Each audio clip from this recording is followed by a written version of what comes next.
এই ফাঁকা জায়গাটা আবু বকরের পরের জায়গাটা আমি থাকতে চাই, কিন্তু মা আয়েশার পারমিশন ছাড়া আমি ওখানে থাকতে পারবো না। তোমরা দুনু ভাই বলে যে আম্মাজানের কাছে সাহায্য চাও, আমার ওই থাকা জায়গা কবরের মাটিটুক আবু বকরের পরে আমাকে থাকতে দেবে কি না?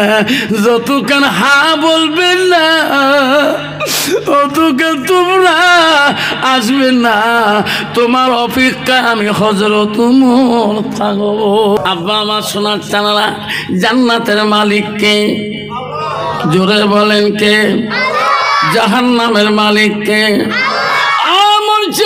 বন্ধু, জামশেদের বন্ধু, আপনারা তাহলে বলেন আজকে সবাই যত আল্লাহর বান্দা আছেন গো, তোরা জান্নাত যেতে চান না জাহান্নাম যেতে চান? জান্নাত কাই কাই যাবার চান? হাত তুলে দেখান তো। জান্নাত সবার তো আশা। আবারে জান্নাত যেতে হলে আল মসজিদুল বাইতুল্লাহ আল্লাহর ঘরের সাথে তোর সম্পর্ক রাখতে হবে। এক মুসলমানের ঘরে জন্ম নিয়ে মুসলমান হওয়া যায় না। আল্লাহ নবীর কাছে আব্দুল ইবনে মাসউদ হইতে হাদিসটা বর্ণিত আছে।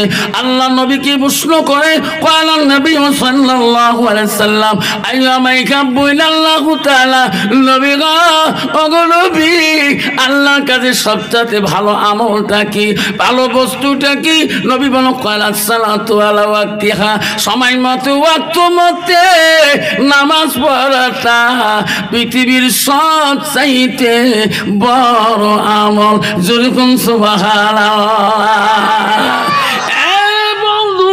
কিন্তু মুসলমান তো একটা গরিব সমাজে 150 ঘর থাকে, 200 ঘর লোক থাকে, কত সমাজে 80 ঘর থাকে, কত সমাজে 90 ঘর থাকে, কিন্তু নামাজের বেলা দেখবেন ওই 6 জন 5 জন টানাটানি করি, ফজরের সামনে 3 জন। তাহলে বাকি লোকগুলা কি জান্নাতের টিকিট পাইছে নাকি? তোমার কি এমন কেস আছে? আছে 180 ঘর লোক, 120 ঘর লোক নামাজের টাইমে দেখবেন ওই 7 জন 8 জন, ওই কয়টা পারমানেন্ট কয়টা কিরে বাকি লোক আসি না কেটে, এমন কি জান্নাতের টিকিট পেয়েছি নাকি? আছে না বাবা? এই বেমারটা কেন বাদ হচ্ছে? এই যে রমজান একটা হুজুর আল্লাহ দিলে এদিন জুমিয়া জাঙ্গে নাই, রোজার থেকে শুরু করবি, এদিন তো জান্নাতের টিকিট খাওয়া কালো নেই। দেখছেন আজকে মুখ কয় হুজুর রোজার থেকে শুরু করে দিন, মানে তাহলে মালিকুল মউত যদি আসে তার রমজান মাসে আসবে, একদিনই বন্ধ করি থুছি। কন্ত বাবা মালিকুল মউত যদি আজকে আজরাইল আসে সামনে দাঁড়ায় যে আজকে মোর সময় নাই, কালকে যাই, তুমি মালিকুল মউত টান্স হইবে। বন্ধু আমার, বন্ধু চলে রে কুমার, কেন তুমি বুঝো না? শোনা, তুমি এখান থেকে আগমনী যাবা, কালকা কালডোয়া যাবা, খুনিয়া ভিটা যাবা, এটা কোনো গ্যারান্টি নাই রে সোনা। তুমি বাজার থেকে ফিরে আসতে পারবা কি না এই গ্যারান্টি তোমার কাছে নাই। ও সোনা তুমি বুঝলি না, পৃথিবীর দ্বিতীয় খলিফাতুল মুসলিমিন ছিল, পৃথিবীর 1 নম্বর খলিফা ছিল হযরতে আবু বকর, দ্বিতীয় খলিফা ছিল হযরত ওমর, তৃতীয় খলিফা ছিল হযরত ওসমান গনি, চতুর্থ খলিফা ছিল হযরতে আলী। এই 4 জন খলিফার ভিতরে সব চাইতে রাগী রাগান্বিত তেজি মেজাজ ছিল হযরতে ওমর। এই হযরত ওমর এত রাগ ছিল বাবা, উনি ওই দিন মদিনা থেকে বাড়িতে আসলেন। আসার পরে কোনবা খাদেম যা বলল, হুজুর ও খলিফা মুসলিমাতিন, কেন তোমার বাড়ির পাশে, তোমার বাড়ির বাইরে একটা মুসাফির দাঁড়িয়ে আছে, তোমার সাথে দেখা করতে চায়, কি বা দরকার? হযরত ওমর খলিফাতুল মুসলিমিন বললেন, ভাইরে তাকে বসতে দাও, তাকে আরাম করতে দাও, আমি দেখা করব। কেন দেখা করব না? হযরত ওমর খলিফাতুল মুসলিমিন দেখা করার জন্য ওই মুসাফিরদের বাইরে বাইরে ঘুমে আসিয়ে দেখা করলো। আসি বললো, বাবা কোথায় তোমার বাড়ি? কি দরকারে আসলি? কি বা প্রয়োজন আমাকে খুলি বলো। তখন বললো, খলিফা গো, আমি আগে করে 3 দিন পর্যন্ত ফিরে গেছিলাম, একটা দিন তোমার দেখা পাই নাই। আজকে আমি সকালবেলা আসছি, আজকে আমি খলিফা দেখা করে চলে যাব। হযরত ওমর বলল, যুবক রে, কি হয়েছে তোমার? আমাকে খুলি বলো, কি দুঃখে তুমি এসেছ? তখন যুবকটা বলছে, হুজুর, আমি মানুষের মুখে শুনছিলাম আপনি বলে গরিবের দরদি খলিফা, গরিবের পাশে বলে আপনি দাঁড়ান। আমি একজন বড় বিপদে পড়েছি, আমি আপনার কাছে সাহায্যের জন্য আসলাম। হযরত ওমর বলল, তুমি কিসের সাহায্য চাও? আমাকে বলুন, আমি দেখি পারি কিনা। তখন বলো, খলিফা মুসলিমিন, আমি একজন বিদিন ছিলাম, আমি লেহান্দার যুদ্ধের মধ্যে আমি মুসলমানের কাছে বন্দী হয়েছি। যেরকম সুবহানাল্লাহ।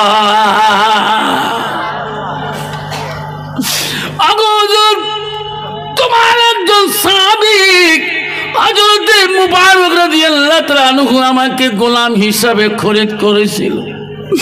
আমি মুবারকের বাড়িতে গোলামি করি, আমি ওই মুবারকের বাড়িতে আর থাকতে পারি না গোলাম হিসাবে। আমাকে ওনার বাড়ির থেকে আমাকে মুক্ত করিয়া দেয়। হযরত ওমর বলো, রে পাগলা, মুবারকের কাছ থেকে তুমি কেন মুক্ত চাও? কজি খলিফা মুসলিমিন আমার যত টাকা দিয়ে কিনে আনছে, আমি প্রতিদিন 200 দিরহাম করে টাকা তার কাছে জোগাড় দেই, আমি তাকে ফেরত দেই, এখনো বলে আমার ঋণ শোধ হয় নাই। আপনার কাছে আসিলাম, দয়া করে আমাকে একটু খালাস করে দেন।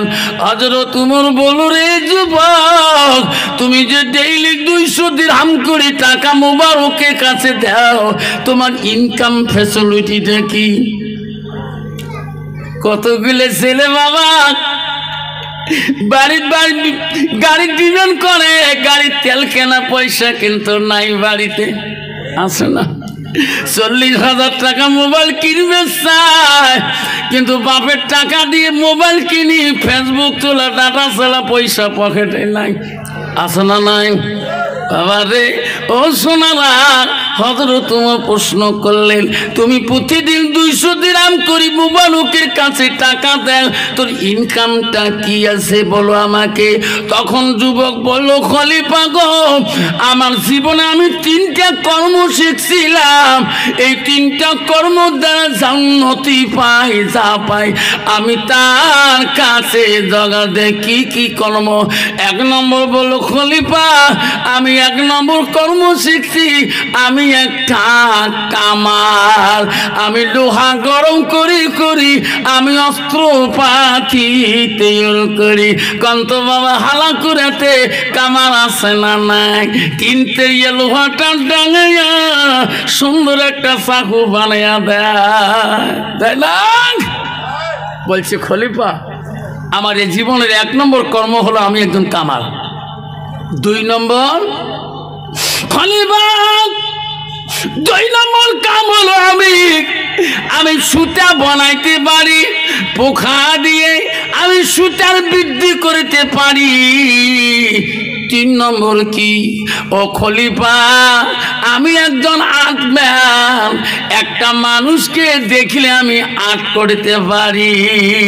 এই 3টা কর্মর দ্বারায় আমার জীবনে উন্নতি যা হয় মুবারকের কাছে আমি দেই। এখনো আমার ঋণ বলে শোধ হয় নাই, আমাকে মুক্তি করিও দেয় না। খলিফা, তোমার কাছে হাত জোড় করলাম, ওনার কাছে আমি থাকতে পারি না। হযরত ওমর খলিফা বললেন, বেটা রে, আমি তোকে শুনছিলাম তোর কথা শুনছিলাম, তোর নামটা কি শুনতে চাই। তখন বলো খলিফা আমার নাম শুনতে চান? কলে হ্যাঁ, আমার নাম হলো আবু লুলু। ও আবু লুলু রে, আমি মানুষের মুখে হযরত ওমর শুনছিলাম তুমি বলো উচ্চ জাতের একজন শিল্প, তুমি বলে আকাশে উড়া কল বানাইতে পারো, তুমি আমাকে একটা আকাশে উড়া কল বানিয়ে দাও, আমি তো মুবারকের কাছ থেকে মুক্ত করে দেব। যেদিন আমার কলটা বাড়িতে পৌঁছে দিবা, আকাশে উড়ে ওই কলটা বাড়ি যদি দাও, আমি হযরত ওমর যত টাকা লাগে তোর কাছে জমা দেব, আর মুবারকের কাছ থেকে তো মুক্ত করে দেব। আবু লুলু বলে এই আকাশে উড়া কল বানাইতে বহুদিন সময় লাগবে, আমি তো এই জেনে আসিলাই আমি মুবারকের কাছে খালাস হতে পাবো না, এই কল যে বানাইতে কত বছর লাগবে রে, আমি বানিয়ে দিতে পারবো না। হযরত ওমরকে বলো খলিফা তোমার সহায় আমার লাগে না, আমি আকাশে উড়া কল বানিয়ে তোমাকে দিতে পারবো না, অসম্ভব। তোমার কাছে মুক্তিও চাই না, তোমার আকাশে উড়ে কল বানাও দিতে পাই। আবু লুলু রাগ হয়ে গেলেন। সব মানুষের মুখে শুনছিলাম মদিনার মানুষ খলিফা বলে গরিবের সহায় করে নাই, গরিবের কাছে দাঁড়ায়। আজকে আমি আবু লুলু একটা অসহায় মানুষ, আমাকে এত বড় সত্য দিল, এই সত্য পূরণ না করলে আমাকে উনি মুক্ত করে দিবে না, আমাকে লাগে না, আমাকে লাগে না হযরত ওমরের সহায়। আবু লুলুর মনে মনে রাগ হয়ে রইল। খলিফা মনে রাখিস, মদিনার মানুষের মুখে শুনছিলাম তোর কাছে কথা বললি তুমি সানি তরোয়াল আগে বাইর করো। আমি আবু লুলুর প্রতিশ্রুতি করলাম রে এ মদিনার রাষ্ট্রপতি, একদিন আমি আবু লুলুল তোকে ছাড়ব না। মদিনার রাষ্ট্রপতি তো জানে না আবু লুলুল বহুদিনই চলে গেছে, আমার দুশ্মন আছে। হঠাৎ করে মদিনার রাষ্ট্রপতি হযরত ওমর মসজিদে চলে গেছে। আবু লুলুল ওই দিন ওই মসজিদে মুসলমানের রূপ নিয়ে আসছিল, সুন্দর সুন্নতি পোশাক পরে আসছিল। ফজরের নামাজের টাইমে হযরত ওমর ওই মসজিদের ইমামতি করবে গো। আবু লুলুল বেঈমান কাপড়ের ভিতরে দুধারি খুনসি নিয়ে ভিতরে আসছিল। আজকে হযরত ওমরের প্রতিশোধ তুলব গো, আমাকে ইনি সহায় করে নাই, আমাকে কষ্ট দিয়েছিল, আমার বেকার গেছে এতদিন আসে। বেঈমান ছুরিটা কাপড়ের ভিতরে ঢুকি ওই মসজিদে, যেখানে হযরত ওমর মসজিদে নামাজ পড়ে, ফজরের আগ মুহূর্তে আসি নামাজের প্রথম কাতারে বসে আছে। মদিনার রাষ্ট্রপতি হযরত ওমর আসলেন, সাহাবা কেরাম আসলেন। কোনো মানুষ তো বুঝতে পারবে না ইনি আমার আজকে দুশ্মন হবে। নামাজের কাতারে যদি কেউ যদি টুপি মাথার দিয়া নবীর সুন্নতি ড্রেস দিয়া ওই মুসাল্লি রূপে নামাজের কাতারে দাঁড়িয়ে থাকে, কোকটাক যদিও চিনা না যায়, কোন তো নামাজের কাতার থেকে বাইরে করা দেওয়া যাবে নাকি? যাবে? তোরকম যাবে না। এই এলাকার যে কোনো একটা মেহমান হতে পারে। হযরত ওমর নামাজের টাইম হয়ে গেল, ইমামের জায়গায় গেলেন। আবু লুলুল পজিশন নিয়ে আসে রে, কখন ছুরি মারব। ইনাদের মধ্যে একটা নিয়ম আছে কি, যখন নামাজের নিয়ত বান্ধি হাত বান্ধে আর হাত সারি দেয় না যতক্ষণ ছুরি কেড়ে শেষ হয় না। আবু লুলুল বলল রে তহিরিমা যখন বানবে তখন আমি ছুরিটা বাড়ি করব, আমি কিন্তু নিয়ত বানব না। হযরত ওমর খলিফা প্রথম ফজরের নামাজে যখন আল্লাহু আকবার করে হাত বাঁধলেন, আবু লুলুল পজিশন নিয়ে নিলেন, সরওয়ালটা দুধারি খুনসিটা বাড়ি করলেন। হযরত আলহামদুলিল্লাহ সূরা পড়ার পরে যখন দ্বিতীয় সূরাতে ধরছিল, আবু লুলুল ছুরিটা বাড়ি করিয়ে সোজা হযরত উমরের পেটের দিকে মারিয়েছে। এক এক করি বাবা, এক এক করি বা 6 বার পর্যন্ত ছুরি মারি দিলেন। হযরত ওমর নামাজে দাঁড়িয়ে আছে, সূরা বন্ধ করে না। সুবহানাল্লাহ, সূরা বন্ধ করে না। প্রথম রেখা নামাজ আদায় করে নিলেন, দ্বিতীয় রেখাতে হযরত ওমর দাঁড়িয়ে থাকতে পারে না।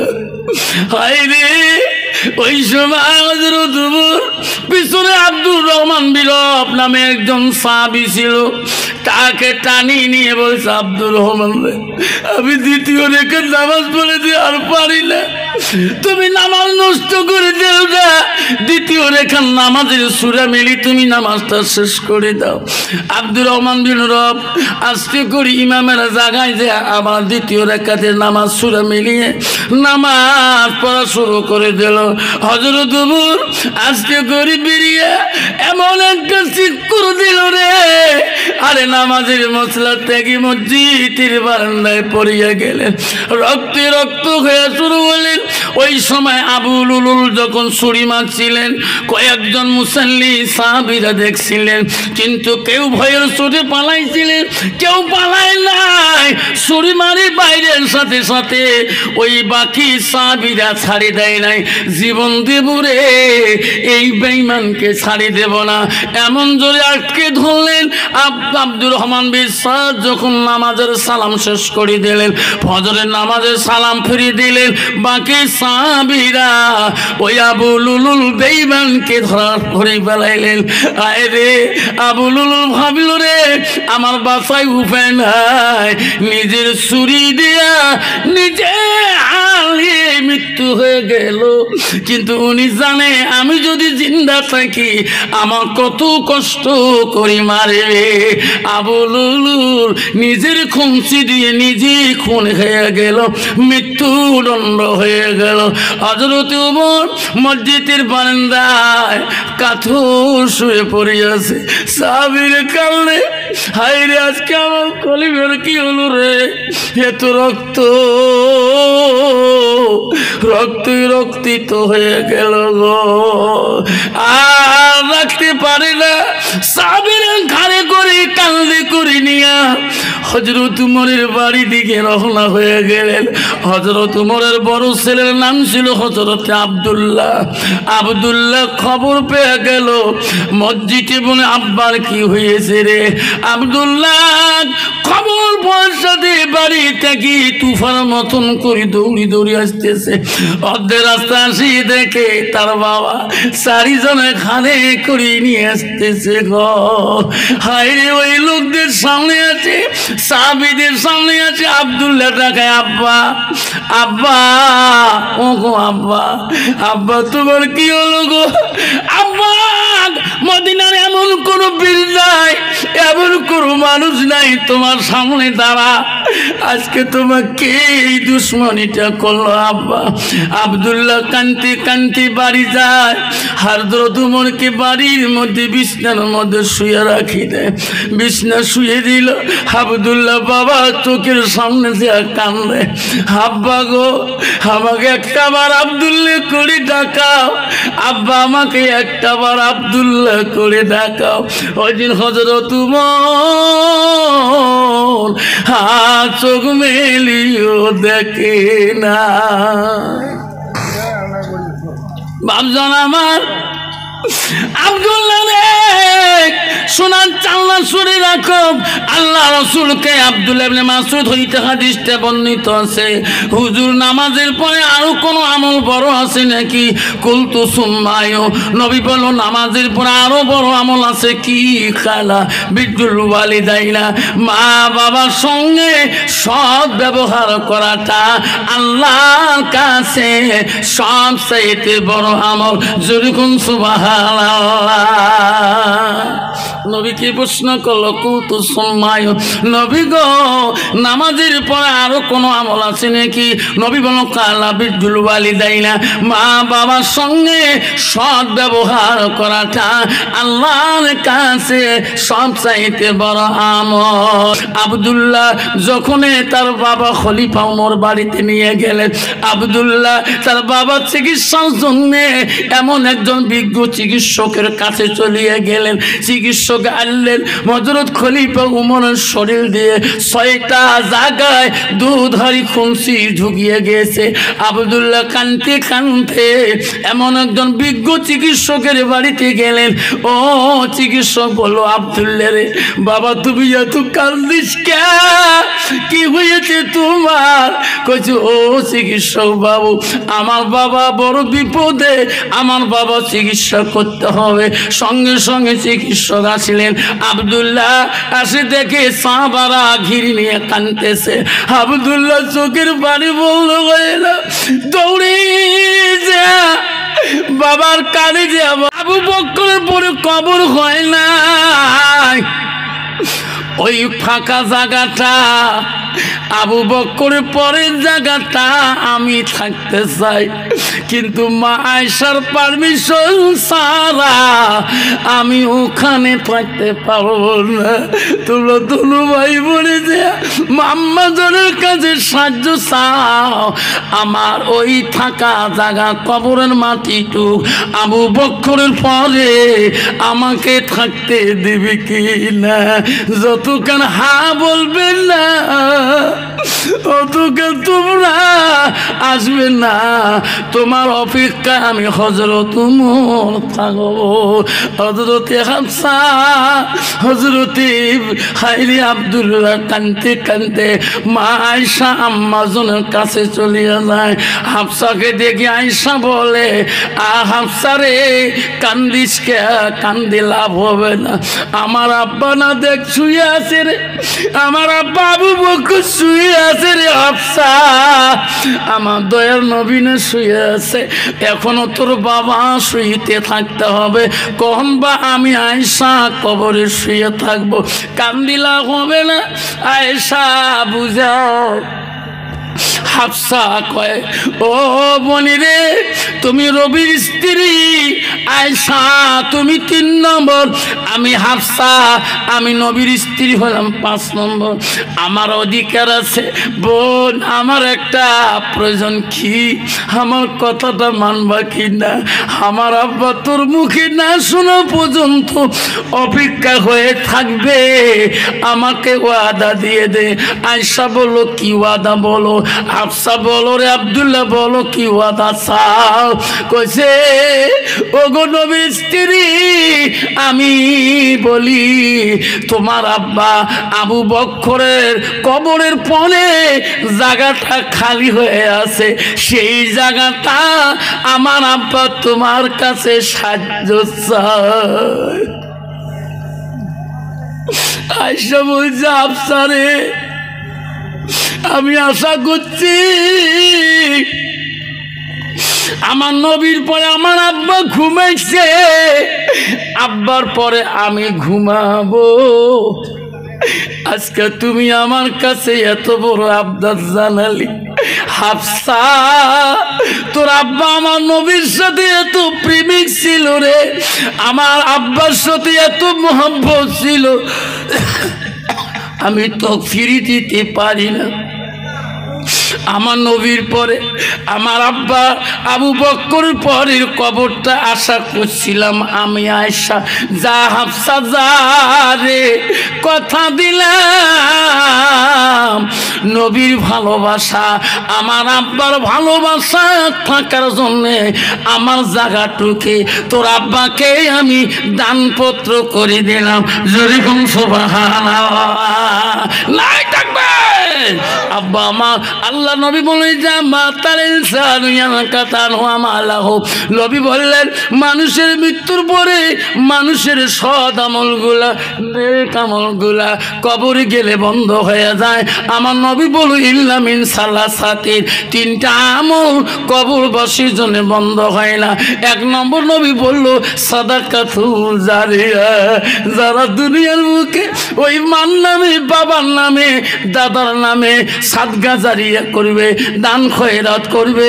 আল্লাহ নবী বলল পৃথিবীর সব আমল বন্ধ হবে, তিনটা আমল বন্ধ হবে না ওই কবরবাসীর জন্য। এক নম্বর নবী বলল সাদাকাতুল জারিয়া আলমিহিয়ান তাপাহু বিশাইয়ান। নবী বলল আউলাদুন সালিহুন ইয়াদুলাহু, নেক সন্তানের দোয়া নেক সন্তানের দান খয়রাত ওই কবরবাসীর জন্য বন্ধ হবে না।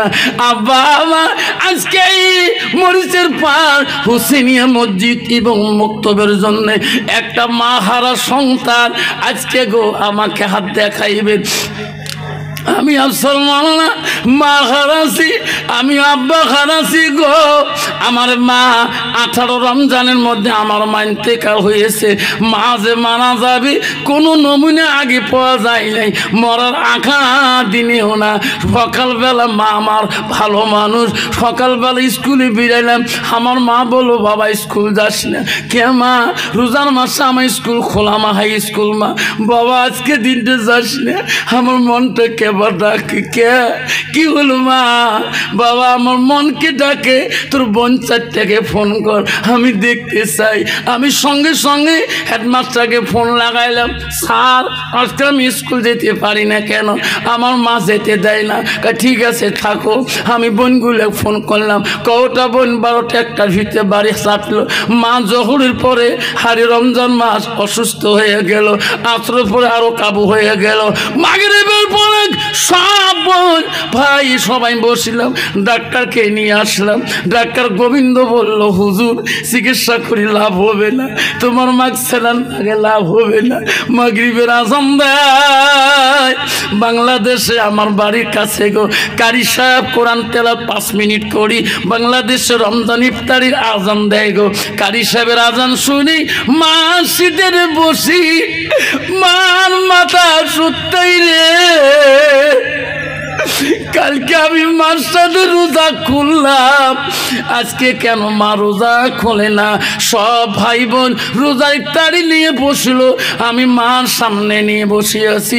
মার মাথাটা বারবার বলাই, মার মাথা এত গরম কেন? হায় রে বিবি আসি বললো সবাই রোজা খুলতেছে, তোমরা খুলবেন না? তোমরা কি রোজা খুলবেন না? আমি তখন ওখানে দেখি আমার ইফতারি আনি দিল, আমি 2টা আঙ্গুর চিপিয়ে মার মুখের মধ্যে দিয়ে দেই। মা ঢুক গেলে রে, মা চোখের পানি ছাড়ি দেয়। আমি বলছি মা কালকে রে একসঙ্গে আঙ্গুর আপেল দিয়ে মা রোজা খুললাম, আজকে তোক ছাড়ি আমি রোজা খুলতে পারি না। 2টা আঙ্গুর চিপি রস মার মুখে দিয়ে দিলাম, মা চোখের পানি ছাড়িয়ে দিল। আমি ঈশান নামাজ পড়তে যাব, কে বা বললো হুজুর ইমাম সাহেব আসবে না, তারাবি তোমারে পড়াইতে হবে। আমি যে ফরজ পড়াইয়া খালি তারাবি নিয়ত বানবো বাবা। কেউ সুন্নত পড়ছে কেউ পড়ে নাই, এমন সময় বাড়ির থেকে চিৎকার শোনা যায়। আমি বলবো ভাই রে, আমার মনে আমার মার বোঝা কি বলো রে, তোমরা একজন সামনে দাঁড়িয়ে তারাবি পরে দাও। আমি দৌড়ি আসি এত জোরে, তবু আমি হাত পাও পাবে না। আসি দেখি রে বড় বুড় বুকের মধ্যে মা চোখ খারাপ করছে। বুড় কাছ থেকে মা টানি নিয়ে মা চোখ জুড়তে দে রে, মা নিঃশ্বাস দিয়ে দুনিয়া থেকে যায়। এই জন্মে ওই মা আর দেখতে পারলাম না। আজকে মরিচের পারে শোনা, আজকে মা হারা সন্তান গো, বাবা হারা সন্তান গো আছেন গো। আল্লাহর নবীর হাদিস, যারা ওই মা বাবার নামে সাদকা জারিয়া হিসেবে 5,000 টাকা এই মসজিদের উন্নতির জন্য একটা বাপ যদি ওয়াদা দিয়ে যান, একটা বাপ যদি যদি কথা দিয়ে যান আমি দোয়া করে যাব রে সোনা, আল্লাহ তো কোনোদিনও গরিব বানাবে না। আছে কোনো বাবা 5,000 টাকা? আয় বাবা, আয় বাবুস, আয় বাবুস, কাই রে এটা উঠে না, কাই চাই উঠে বসে যান না আমি। 5,000 টাকা একটা বাবার কাছে, এই মসজিদ মুক্তবের জন্য একটা বাবার কাছে দোয়া করে যান। কালকে সভা আছে আমার কৃষ্ণপুরে, কালকে দোয়া, ওদিনকে যাবো আমি বীরভূম টিকিট করছি, কালকে কৃষ্ণপুর করি, তারপর দিন বীরভূম চলে যাব। আল্লাহ 28 তারিখ সভা শেষ, 28 তারিখ মালদা জামতলা আমাদের সে সভা আছে, 27 তারিখ বুনিয়াদপুর আছে, 26 তারিখ আছে আমার ধলফলে। আব্বা আজকে আমি দোয়া করি যাব, একটা বাবার কাছে হাত জোর করি 5,000 টাকা এই মসজিদের জন্যে, বাবা মার জন্যে, দাদা দাদির জন্যে 5,000 টাকা এই মুক্ত মসজিদের জন্যে ওয়াদা দেনেওয়ালা আছেন? আছে একটা বাপ যদি হাত দেখেন, আমি দোয়া করে যাব। আমার মা বোনেরা, আমার আম্মারা দোয়া করে যান। আল্লাহ তো জীবনে এলাকাতে গরিব বানাবে না, আল্লাহ কোনো অভাব দিবে না, আল্লাহ তো অনাটন রাখবে না, আল্লাহ তো জমিনে ফসল বেশি করে দিবে। আল্লাহর ঘরের জন্য, নবীর বাড়ি মহব্বতের জন্য 5,000 টাকা একটা বাবার কাছে আমি ওয়াদা চাইলাম, 2 জন চাই নাই, একটা বাবার কাছে। আছে কেউ বাবা? একটা বাবা আজকে দিতে না পারেন, নামটা আজকে মসজিদের খাতায়, কমিটির খাতায় লিখে দিয়ে যাবেন, আমি দোয়া করে যাবো ইনশাআল্লাহ। কে আছেন? একজন বাবা। তারপরে শুনতে পারবেন সেই